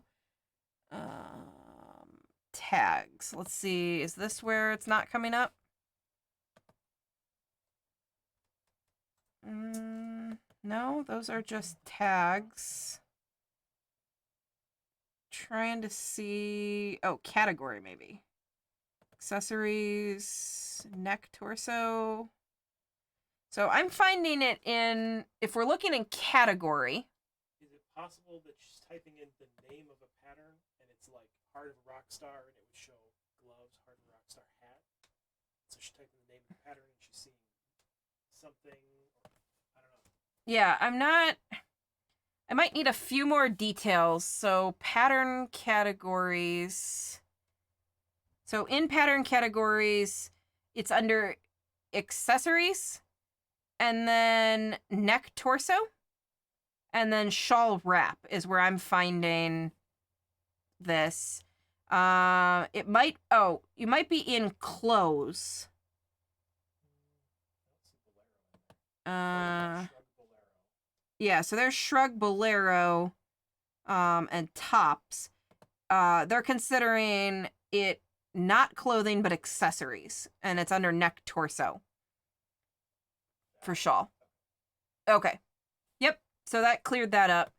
So yeah, if you're not using a pattern, you can go through and add this like this if it's something that you either made up or it's so unrecognizable from the pattern that you can't sort of resolve that. Like if you don't have a pattern, you can go in this way.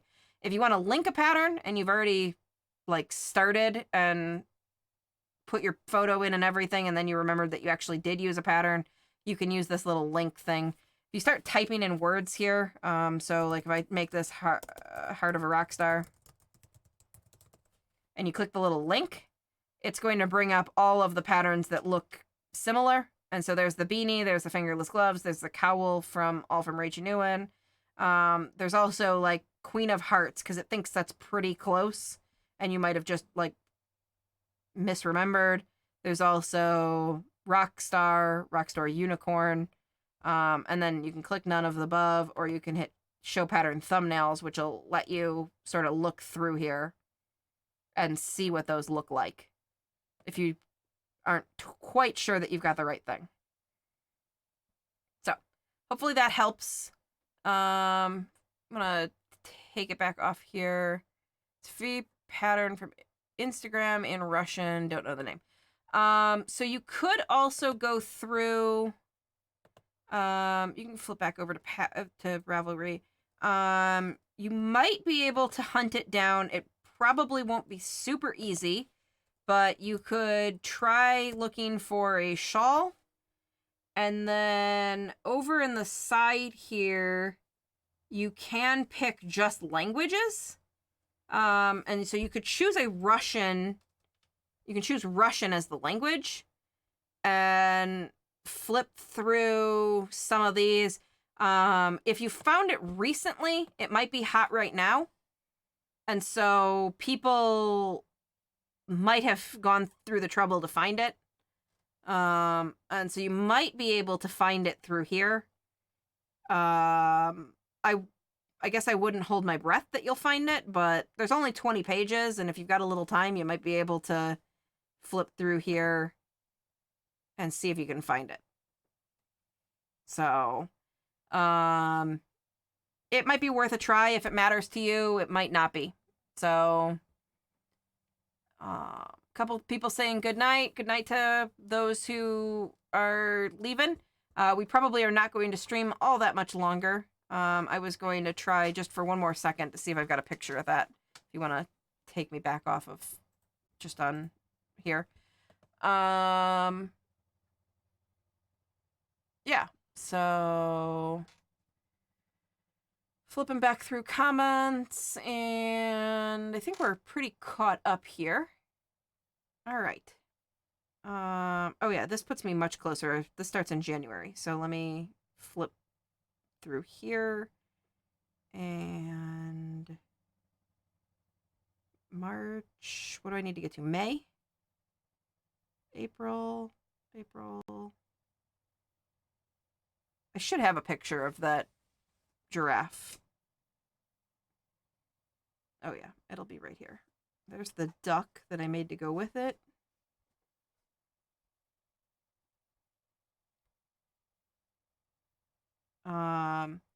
Anyway, I guess I could just throw out there, what are you guys working on right now? Like, what patterns are you guys working on, or what are your favorite patterns? Maybe some of the people in chat will want to hear, you know what I mean, like what you guys are working on, or what you think your favorite pattern of all time has been so far. I also like to hear about patterns that come up here and there. So, but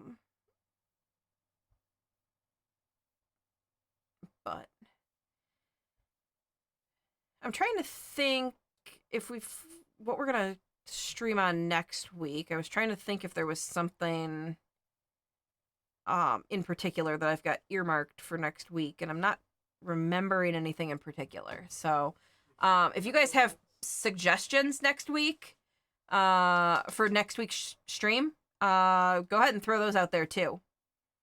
So yeah, I do have a Lither Co box, which is the subscription service that I uh, subscribed to. So that I'll have to unbox next week. Stephanie is working on a second Fortune Shawlette with beading and currently working on the Rainy Days shawl. So those are both ones that I've worked on. And yeah, that Fortune Shawlette works up so fast and is so easy. I'm hoping that we talked about a couple streams ago on where you can place beads on the Fortune Shawlette. So, Twine Twiddler saying making a cable sweater for my hubby. You can see it on Ravelry. Yeah, I will definitely check that out. I can probably pull that up if... Give me 1 second here.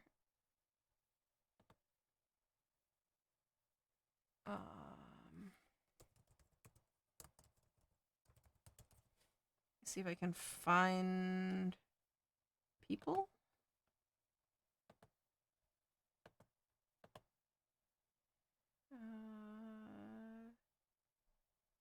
Project. Nope, I'm only coming up with a scarf. Let's see if we can just find...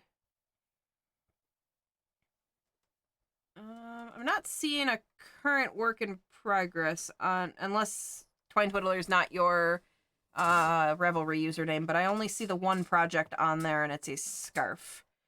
Yeah, I was just gonna pull up the picture if it was finished, but just finished during the stream a Wanderlust scarf for my husband. That one I'm not familiar with. Let's see. Yeah.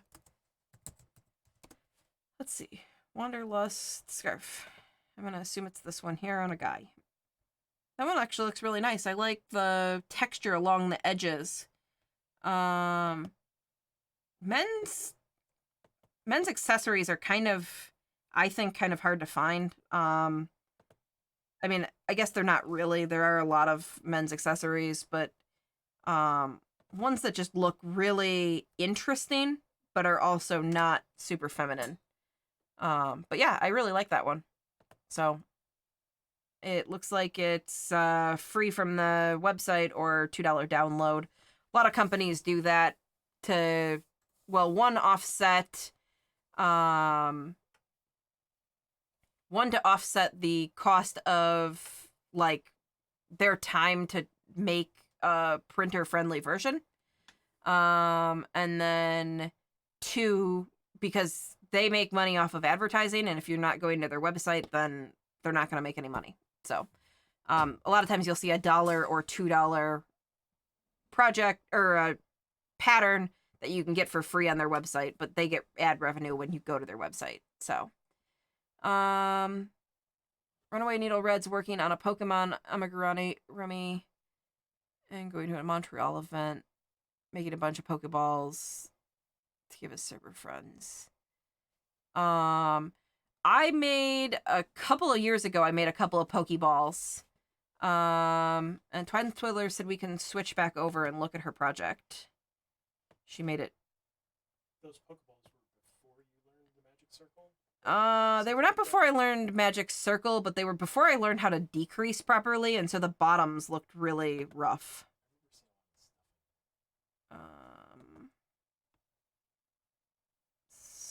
It's not showing up for me. It might be because we're not friends.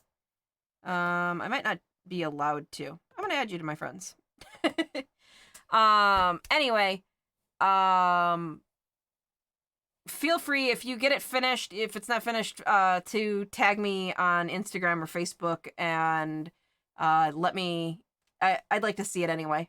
So, and yeah, so let's see. I was not able to find a finished picture. I can't believe I don't have one somewhere, but I couldn't find one finished picture of the little giraffe project that I did. I'm actually planning on making another one of those soon. Probably not the giraffe, but another one. I'm not sure which one actually, but oh, I was gonna make the penguin for sure. And I actually think I have the colors in, like, on hand to do the penguin. So I won't have to order anything. But, yeah. So I think we're pretty caught up with comments. Stephanie was just commenting where she's going to put the beads. Yeah.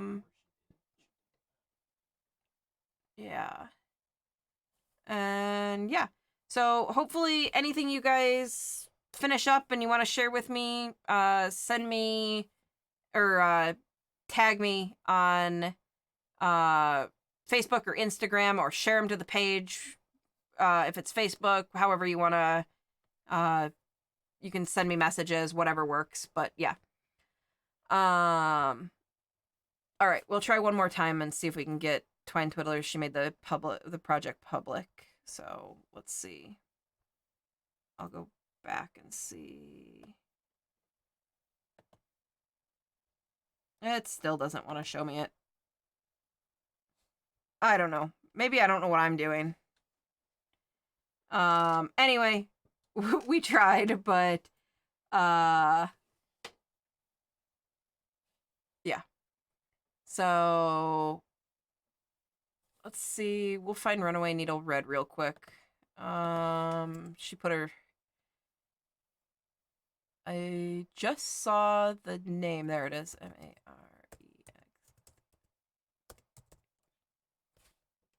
Right there. Projects. Actually, let's go back out one and see. I thought she said she's got some original designs. A Magikarp hat and a Gengar hat. Projects.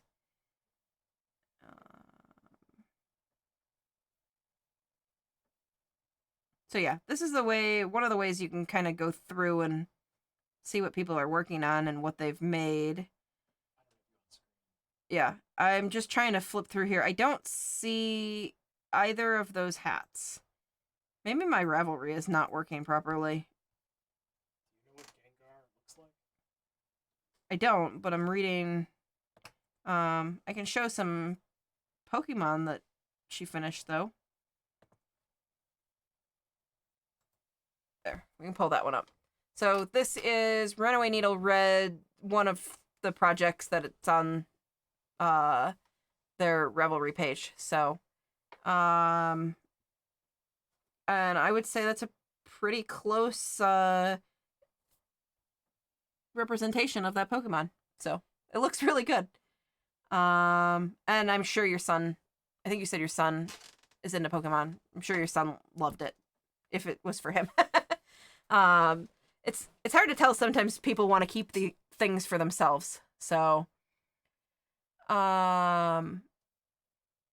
So feel free. Like I said, I'm EXPTS in crafting on Ravelry. Feel free to send me a friend request, and I'll look through some projects and whatnot. It's fun to just see what people are working on, and you can send messages and whatnot back and forth and ask for help and do all sorts of things on Ravelry. So, yeah.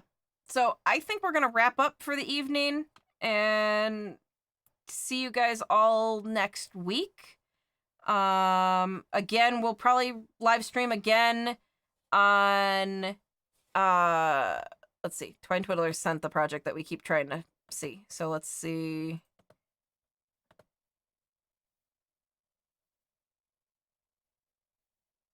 That looks really cool. That is a lot of cabling. Wow. That is a intense amount of cabling. That's really, really pretty. So, I've done a very minor amount of cabling, and it's a lot to keep track of, but absolutely beautiful work there. So, it is crochet. Yeah, looks really, really nice. My husband was asking if it was knit or crochet. Those are beautiful crochet cables.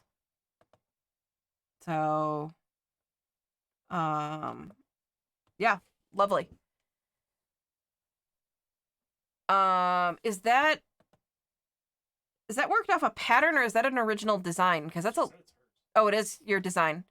Yeah, that's a ton of cables. It's really, really nice. So I'd love to try cabling something like that at some point. I just have not.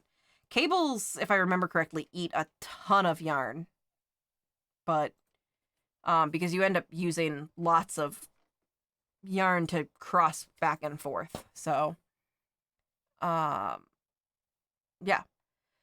So all right. Yeah, I think we're going to wrap up. I'm really glad that we actually found that project because it's really, really pretty. So it was worth the effort to see all those cables. But yeah, double the yarn. I would believe it. So yeah, we're gonna wrap up, and like I've said a couple of times during the stream, if you ever have questions for me, you can leave them in the comment section below after the video is already like processed, once we're not live anymore. You can message me on Facebook or Instagram at Experiments in Crafting. Or otherwise, you can find me back here next week on Tuesday. We usually live stream about 8 o'clock Central Time. So if you're a subscriber, you should get a notification. If you're not getting notifications, you should click the little bell and choose all instead of personalized.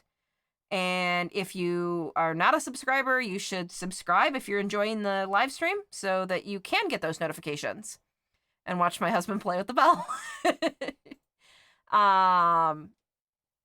But yeah, so I hope you guys all have a good week, and I will see you back here next week. Thanks for watching.